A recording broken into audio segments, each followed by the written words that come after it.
안녕하세요. 코인크래프트입니다. 이번 주는 기존과는 다르게 토요일에 방송을 찍게 됐었는데, 기존에는 월요일 중에 영상을 업로드 했었죠. 그런데 제가 이제부터는 뉴스레터 영상을 토요일날 아니면 금요일날 밤에 업로드를 하려고 합니다. 그 이유는 아무래도 여러분들께서 영상을 여유있게 볼 수 있는 시간대가 주말이기 때문에 한 주를 정리하면서 한 주에 있었던 여러 가지 가격 시황이나 주요 뉴스 이런 것들을 주말에 편하게 보실 수 있도록 금요일 밤이나 토요일 오전 중으로 업로드를 하려고 하고 있습니다. 아무래도 주말보다는 월요일이 직장을 다니시는 분들께서는 마음의 여유가 없으시지 않을까 해서 업로드 시간을 바꾸게 됐으니까 그렇게 아시면 될 것 같고, 그래서 지난주 제가 뉴스레터 영상을 생략을 했었어요. 생략을 했었는데 따로 이야기해 주시는 분은 없으시더라고요. 그래서 딱히 찾으시는 분은 없구나 이렇게 생각을 했고요.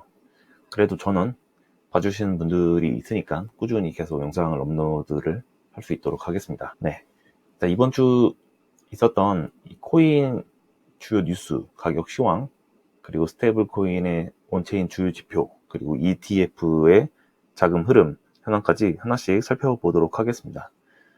이번 주는 이 트럼프가 참 트럼프했죠. 트럼프발 리스크가 오프가 됐고, 이로 인해서 또 기관의 수급이 둔화됐고, 그리고 스테이블 코인의 유동성도 이 수축이 되면서 굉장한 주 초반의 하락과 이 반등이 쉽게 나올 수가 없는 그런 구조였었어요. 그래서 하나하나씩 살펴보도록 하겠습니다. 일단 첫 번째는 주요 암호화폐 가격 시황 살펴보도록 하겠습니다. 비트코인만 살펴보도록 했었죠. 비트코인만 이야기해 드릴 테니까 이더리움이나 리플과 같은 다른 코인들에 대해서는 하단 링크에 저희 블로그 채널 링크를 기재해 두었으니까 따로 블로그를 확인해 보셔도 되고, 고정 댓글에 있는 무료 뉴스레터 구독 링크를 클릭해 주시면 일주일에 한 번 아니면 주에 상시로 카카오톡 법인 계정으로 따로 톡을 보낼 수 있도록 하겠습니다. 이 점 참고해 주시면 감사하겠고요. 차트를 보면서 설명을 드릴게요. 지난주 주말에 93K에서 95K대에서 출발을 해서 이번 주는 좀 상승이 올 수도 있겠구나라고 생각을 했었는데, 주 초반에 이 트럼프발 이 무역 관세 협상 관련된 이슈가 터져 나오면서 월요일 새벽이죠. 그러니까 일요일 밤, 월요일 새벽에 큰 급락이 있었어요. 그리고 그 이후에 계속 89K대에서 숨 고르기를 하는 그런 현상을 보이고 있죠. 네. 그래서 중단기 지지 저항선을 살펴보면 88.5에서 88.9죠. 대략 이 정도 라인이 될 것 같아요. 이 부분에서 핵심적인 지지 방어선 형성이 될 것 같고, 저항선으로 봤을 때는 이 부분이네요. 90K 정도에서 저항에 부딪히고 있는 모습이에요. 그리고 대략적으로 그 다음으로는 이 정도네요. 이 정도가 두 번째 저항선, 그리고 상단으로는 95K, 그리고 더 하락을 하진 않았으면 좋겠지만 마지막 지지선으로 이 87K, 87.3K대 이 정도로 보여지고 있는데, 이 정도가 마지막 최후 방어선으로 분석이 되고 있습니다. 그래서 이 부분 참고해 주시면 될 것 같고, 이 향후 시나리오로 봤을 때는 첫 번째로 이 기본적인 횡보 구간을 들 수가 있는데, 지금 보인 이 구간에서 지루하게 횡보할 수 있는 시나리오가 보여지고 있고, 혹시라도 긍정적인 신호로는 이 90.5죠. 여기 90.5 이 상단을 안착을 했을 때, 그리고 일본 기준으로 상단 안착했을 때 그 이후에 이 92에서 93.7K 회복 시도를 하고, 그 이후에 또 95K를 재시험하는 그런 시나리오, 그리고 이때를 이탈했을 때는 완전 더 허락할 수 있는 가능성 또한 분석이 되고 있습니다. 네, 그 다음은 주요 암호화폐 ETF 자금 흐름 살펴보도록 하겠습니다. 첫 번째는 비트코인인데요. 비트코인도 보시는 것처럼 굉장히 많은 유출이 있었죠. 거의 마이너스로 봤을 때 600밀리언 달러 이상의 유출이 하루 만에 이루어지기도 했었어요. 아마도 이번 주 ETF에서 기관들이 자금을 빼게 되면서 비트코인에 많은 안 좋은 흐름이 있지 않았을까라는 생각이 들고, 그래서 기관들이 ETF에서 자금을 빼면서 이 주황색 선이 가격선이죠. 가격이 많이 빠졌다라는 것을 느낄 수가 있고, 이더리움도 마찬가지예요. 이더리움도 월요일날 이 트럼프발 무역 관세 리스크 오프 이후로 계속 기관에서 자금을 뺐어요. 어떻게 보면 비트코인보다 더 많은 자금을 유출을 시켰다고 볼 수가 있겠네요. 같은 유출이기는 하더라도 이 이더리움 같은 경우는 비트코인보다 총 자산 규모가 더 적기 때문에 충격이 비트코인보다 더 크게 반영되었다는 거고, 그게 아마도 가격적으로 드러나게 된 것이지 않을까 생각을 하고 있습니다. 그리고 세 번째는 XRP인데, XRP도 계속 순유입을 이어나가다가 드디어 지난주에 유출이 있었고, 또 이번 주에도 크게 유출이 한번 있었어요. 그래서 완전한 이탈이라고 보기에는 변동성이 있는 구간에서 이 플로우가 약간 흔들린 형태라고 볼 수 있고, 리플과 같은 경우는 비트코인이나 이더리움처럼 연속적으로 대량으로 유출했다기보다는 간헐적으로 유출을 했고, 평소에는 계속 소규모로 유입을 하고 있는 패턴이기 때문에 장기적으로 계속 유입이 며칠 이어지느냐 아니면 계속 유출로 돌아서느냐가 중요한 관건이라고 볼 수가 있겠습니다. 그 다음은 스테이블 코인 온체인 지표 살펴볼 차례인데요. 스테이블 코인 마켓 넷플로우, 이 시장 순유입 지표에서 보시면 이 맨 끝부분인데 굉장히 많은 유출이 있었어요. 이거를 해석하자면 시장으로 들어오는 스테이블 코인의 공급이 줄었다. 그러니까 달러가 발행되는 것보다 달러의 소각이 훨씬 더 많이 늘었다라고 할 수가 있는 거죠.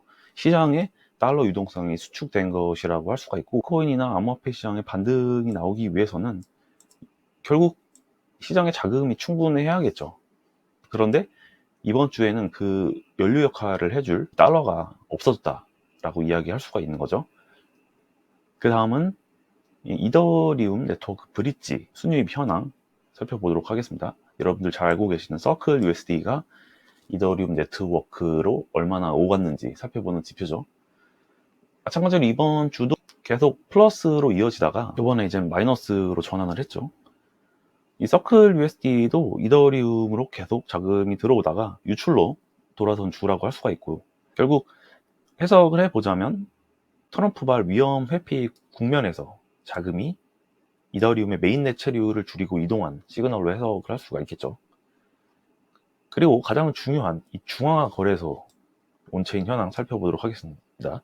소량 유입이 진행이 됐고, 이 플러스 자체는 여러 가지로 해석을 할 수가 있죠. 거래소로 자금이 들어왔다는 것은 다른 암호화폐로 전환을 하기 위한 총알 장전의 의미일 수도 있고, 아니면 달러로 매도할 수 있는 스테이블 코인을 자기 계좌로 출금을 하기 위한 자금일 수도 있는 거죠.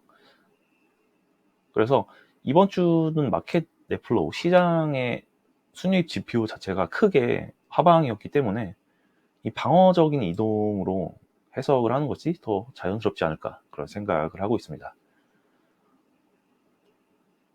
그리고 이번 주 크립토 주요 현황 뉴스에 대해서는 역시 가장 큰 게 이 트럼프발 리스크죠.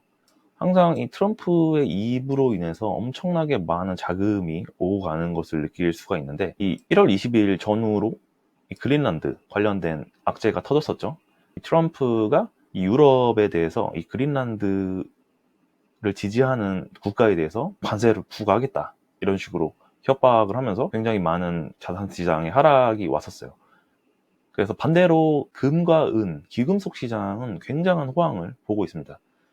참 아쉬운 게 비트코인 역시 디지털 금으로서 인정을 받는가 싶었는데, 여전히 이런 리스크가 있었을 때 이 금이나 은과 같이 따라서 움직이는 게 아닌 게, 결국에 시장에서 비트코인을 비롯한 암호화폐를 위험 자산으로 아직까지 바라보고 있구나 라는 것을 느낄 수가 있었던 것 같고, 결국에는 트럼프가 자산 시장이 떨어지는 것을 보고 후퇴를 하긴 했어요.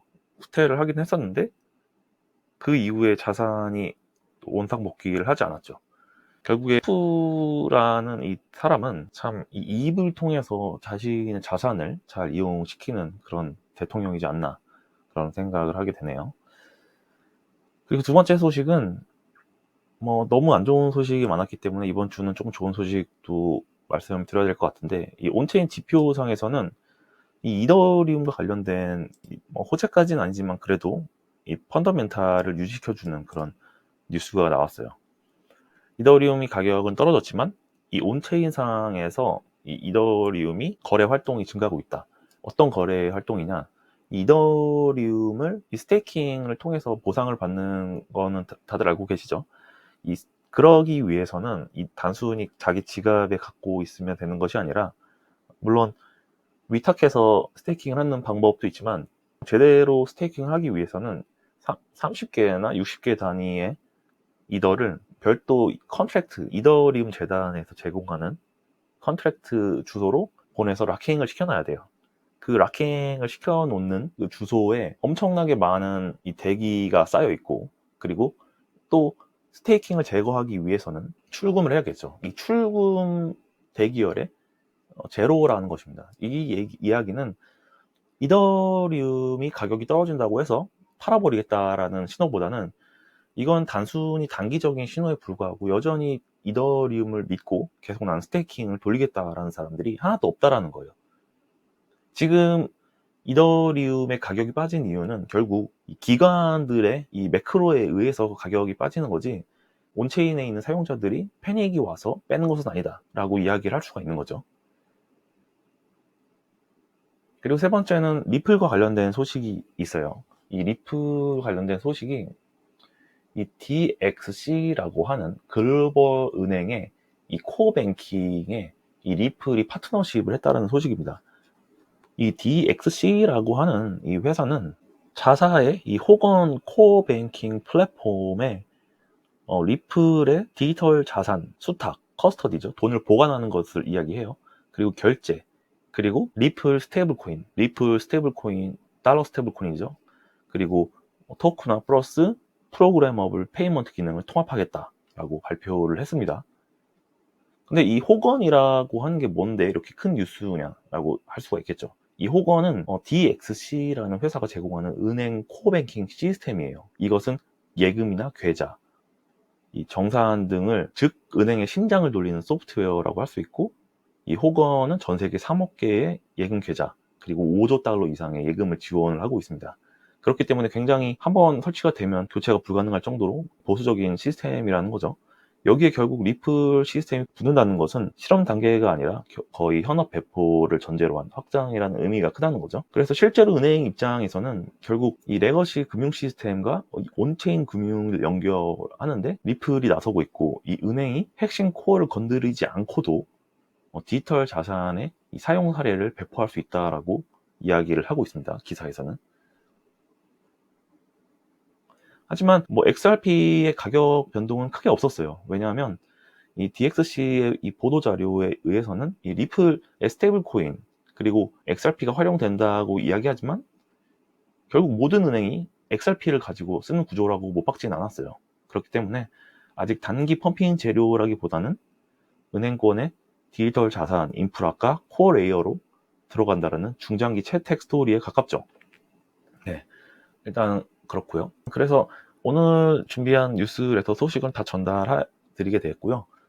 이번 주는 아무래도 가장 크게 있었던 일은 이 ETF의 기관의 자금 유출, 특히 이더리움이 굉장히 심했고, 그리고 스테이블 코인의 유동성, 이 시장의 순발행이 마이너스, 그리고 매크로에 의한 리스크, 그리고 플러스 트럼프의 입이 계속 겹치면서 계속 가격이 우울하게 진행됐던 순간이었던 것 같고, 다음 주에는 또 중요한 것이 결국 ETF가 지금은 가격을 움직이는 하나의 대표 상징이 되었어요. 지금 암호화폐 시장은 이미 거대 금융 손에 들어가 있다라고 해도 과언이 아닙니다. 참 아쉬운 순간이라고 할 수가 있는데, 그리고 이 스테이블 코인의 시장 순유입이 계속 발행이 돼야 돼요. 유동성이 계속 확보가 돼야지 계속 가격에 상방 신호가 나오지 않을까. 그리고 이 CCTP도 크게 중요하진 않지만 이더리움 네트워크로 자금이 중요합니다. 그것도 계속 살펴보도록 할 거고요. 그래서 다음 주에도 이 데이터로만 저는 이야기를 하려고 하고 있고, 이 가격이 흔들릴수록 더 차분하게 구조를 이야기할 수 있도록 하겠습니다. 코인크래프트였습니다. 감사합니다.